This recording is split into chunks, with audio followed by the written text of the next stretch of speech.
foreign hotspots in a few moments, but the next segment is fitness to be president of the United States. Mr. Trump, at the last debate, you said your talk about grabbing women was just that, talk, and that you'd never actually done it. And since then, as we all know, 9 women have come forward and said that you either groped them or kissed them without their consent.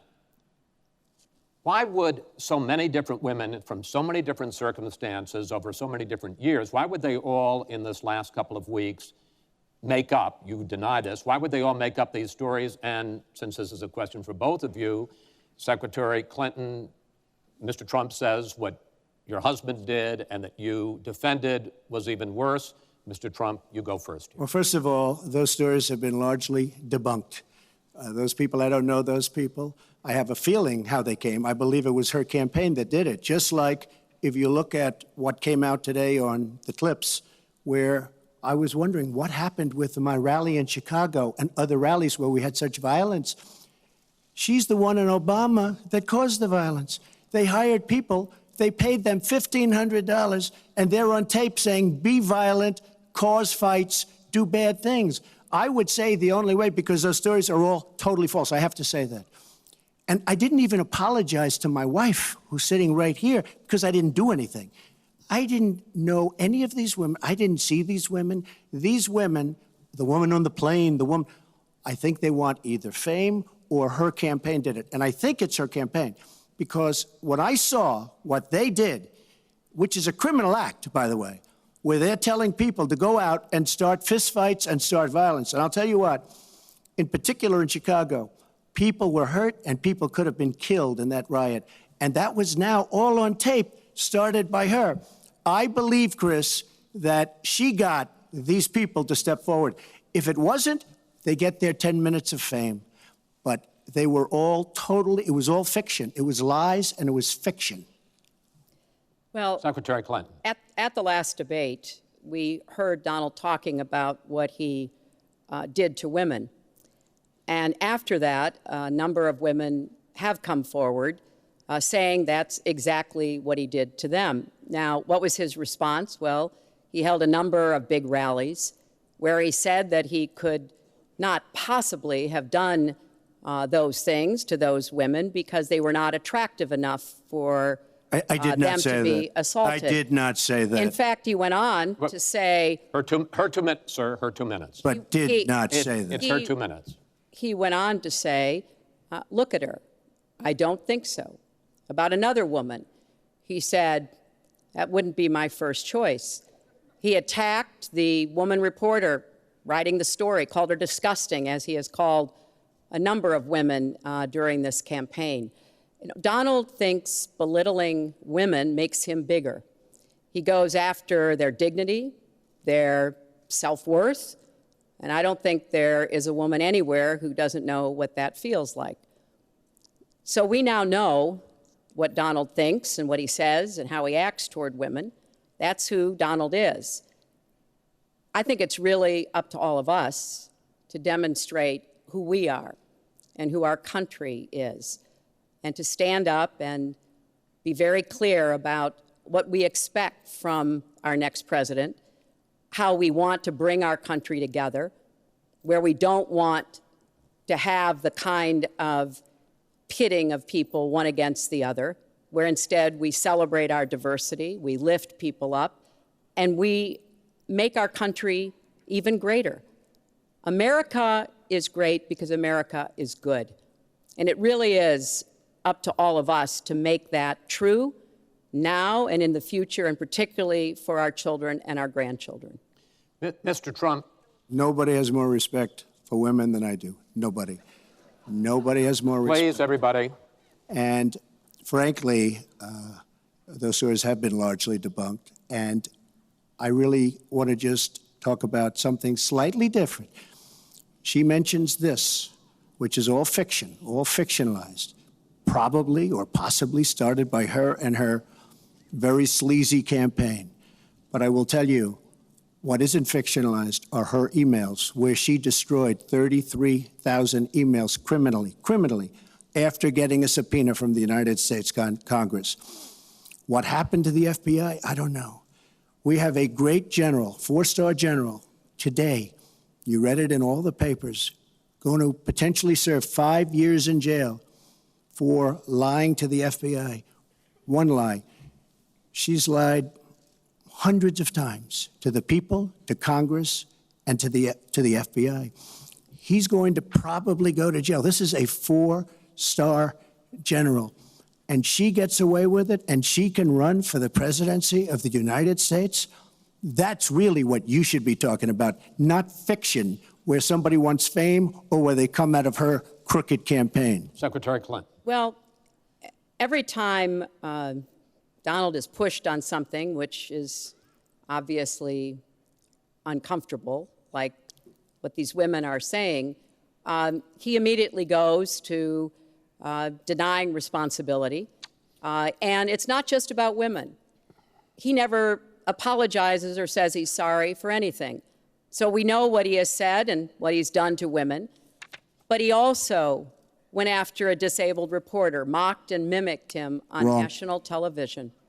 He went after Mr. and Mrs. Khan, the parents of a young man who died serving our country, a Gold Star family because of their religion. He went after John McCain, a prisoner of war, said he prefers people who aren't captured. He went after a federal judge, born in Indiana, but who Donald said couldn't be trusted to try the fraud and racketeering case against Trump University because his parents were Mexican. So it's not one thing. This is a pattern of divisiveness, of a very dark and in many ways dangerous vision of our country, where he incites violence, where he applauds people who are pushing and pulling and punching at his rallies. That is not who America is. And I hope that as we move in the last weeks of this campaign, more and more people will understand what's at stake in this election. It really does come down to what kind of country we are going to have. So sad when she talks about violence at my rallies, and she caused the violence. It's on tape. The other things are false, but honestly, I'd love to talk about getting rid of ISIS, and I'd love to talk about other things. Okay. But those other charges, as she knows, are false. In this bucket about fitness to be president, there's been a lot of developments over the last 10 days since the last debate. I'd like to ask you about them. These are questions that the American people have. Secretary Clinton, during your 2009 Senate confirmation hearing, you promised to avoid even the appearance of a conflict of interest with your dealing with the Clinton Foundation while you were Secretary of State. But emails show that donors got special access to you. Those seeking grants for Haiti relief were considered separately from non-donors, and some of those donors got government contracts, taxpayer money. Can you really say that you kept your pledge to that Senate committee? And why isn't what happened and what went on between you and the Clinton Foundation, why isn't it what Mr. Trump calls pay to play? Well, everything I did as Secretary of State was in furtherance of our country's interests and our values. The State Department has said that. I think that's been proven. But I am happy. In fact, I'm thrilled to talk about the Clinton Foundation because it is a world-renowned charity. And I am so proud of the work that it does. You know, I could talk for the rest of the debate. I know I don't have the time to do that. But just briefly, the Clinton Foundation made it possible for 11 million people around the world with HIV/AIDS to afford treatment. And that's about half of all the people in the world who are getting treatment. In partnership with the American Health Association, we have made environments in schools healthier for kids, Secretary including Clinton, healthier lunches. Respectfully, this is an open discussion. Well, it is an open discussion. I understand, and the specific question went to pay for play. Do you want to talk about that? But there is no evidence. But there is a lot of evidence about the very good work and it's a criminal enterprise, and so many people know it. It's a criminal enterprise. Saudi Arabia giving $25 million, Qatar, all of these countries. You talk about women and women's rights. So these are people that push gays off buildings. These are people that kill women and treat women horribly, and yet you take their money. So I'd like to ask you right now, why don't you give back the money that you've taken from certain countries that treat certain groups of people so horribly. Why don't you give back the money? I think it would be a great gesture. Well, because she takes a tremendous amount of money, and you take a look at the people of Haiti. I was at a little Haiti the other day in Florida, and I want to tell you, they hate the Clintons because what's happened in Haiti with the Clinton Foundation is a disgrace. And you know it, and they know it, and everybody knows Secretary it. Well, Clinton. very quickly, we at the Clinton Foundation spend 90% of all the money that is donated on behalf of programs of people around the world and in our own country. I'm very proud of that. We have the highest rating from the watchdogs that follow foundations, and I'd be happy to compare what we do with the Trump Foundation, which took money from other people and bought a 6-foot portrait of Donald. I mean, who does that? It just was astonishing. But when it comes to Haiti, Haiti is the poorest country in our hemisphere. The earthquake and the hurricanes, it has devastated Haiti. Bill and I have been involved in trying to help Haiti for many years. The Clinton Foundation raised $30 million to help Haiti after the catastrophic earthquake and all of the terrible problems the people there had. We've done things to help small businesses, agriculture, and so much else. And we're going to keep working to help Haiti because it's an important part of the American They don't want you to help them anymore. I'd like to mention one thing. Trump Foundation, small foundation. People contribute. I contribute. The money goes 100% goes to different charities, including a lot of military. I don't get anything. I don't buy boats. I don't buy planes. What happens is the money goes out. Wasn't some of the money used to settle your lawsuit, sir? No, it was. We put up the American flag, and that's it. They put up the American flag. We fought for the right in Palm Beach to put up the American flag. There was a penalty that was imposed by Palm Beach County, and the money came from your foundation. And by the way, the money went to Fisher House, where they build houses. The money that you're talking about went to Fisher House, where they build houses for veterans and disabled. I want to get into one last... But of course, there's no way we can know whether any of that is true because he hasn't released his tax returns. He is the first candidate ever to run for president in the last 40-plus years who has not released his tax returns. So everything he says about charity or anything else, we can't prove it. You can look at our tax returns. We've got them all out there. But what is really troubling is that we learned in the last debate he has not paid a penny in federal income tax.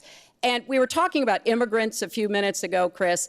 You know, half of all immigrants, undocumented immigrants in our country, actually pay federal income tax. So we have undocumented immigrants in America who are paying more federal income tax than a billionaire. I find that so let me just tell you very astonishing. Simply, we're entitled, because of the laws that people like her pass, to take massive amounts of depreciation and other charges, and we do it. And all of her donors, just about all of them, I know Buffett took hundreds of millions of dollars, George Soros, took hundreds of millions of dollars. Let me just explain.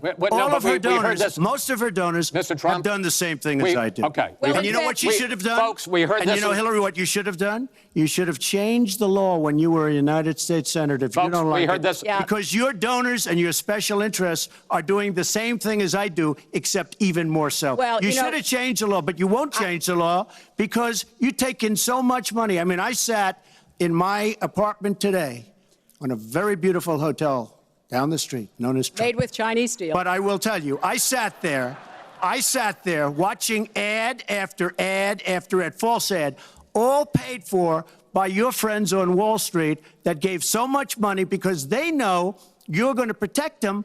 And frankly, you should have changed the laws. Trump, if you don't like what I did, you should have changed the laws. Mr. Trump, I want to ask you about one last question in this topic.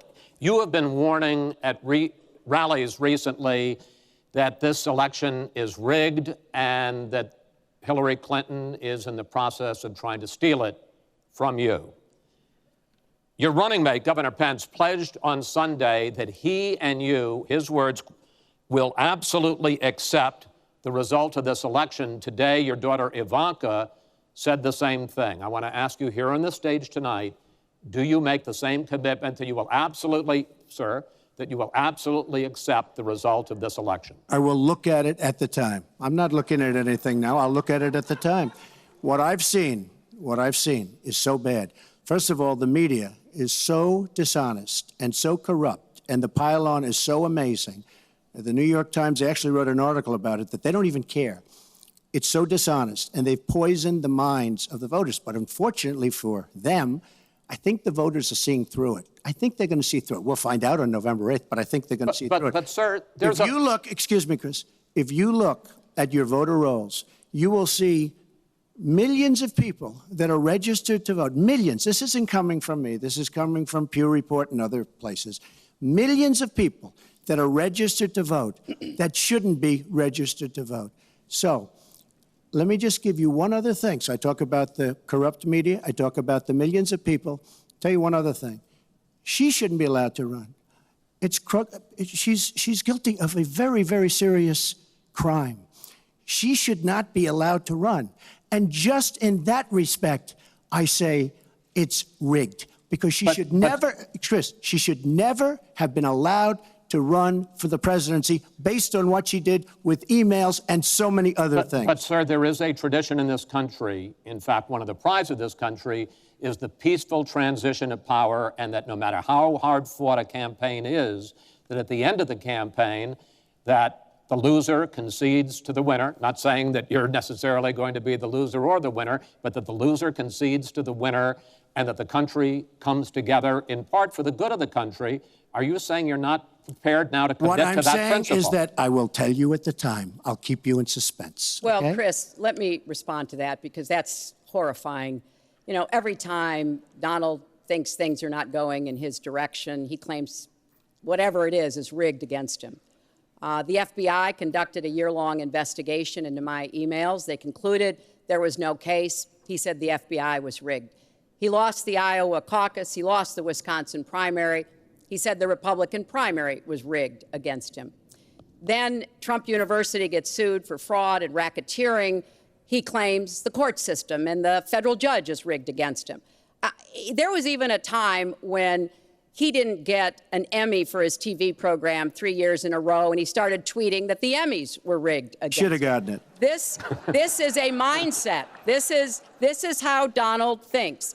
And it's funny, but it's also really troubling. Okay. Now, that is not the way our democracy works. We've been around for 240 years. We've had free and fair elections. We've accepted the outcomes when we may not have liked them. And that is what must be expected of anyone standing on a debate stage during a general election. You know, President Obama said the other day, when you're whining before the game is even finished, it just shows you're not up to doing the job. And let's be clear about what he is saying and what that means. He is denigrating, he's talking down our democracy. And I, for one, am appalled that somebody who is the nominee of one of our two major parties would take that kind of position. I think what the FBI did and what the Department of Justice did, including meeting with her husband, the Attorney General, in the back of an airplane on the tarmac in Arizona, I think it's disgraceful. I think it's a disgrace. All right. I think we've never had a situation so bad in this country. Hold on, folks.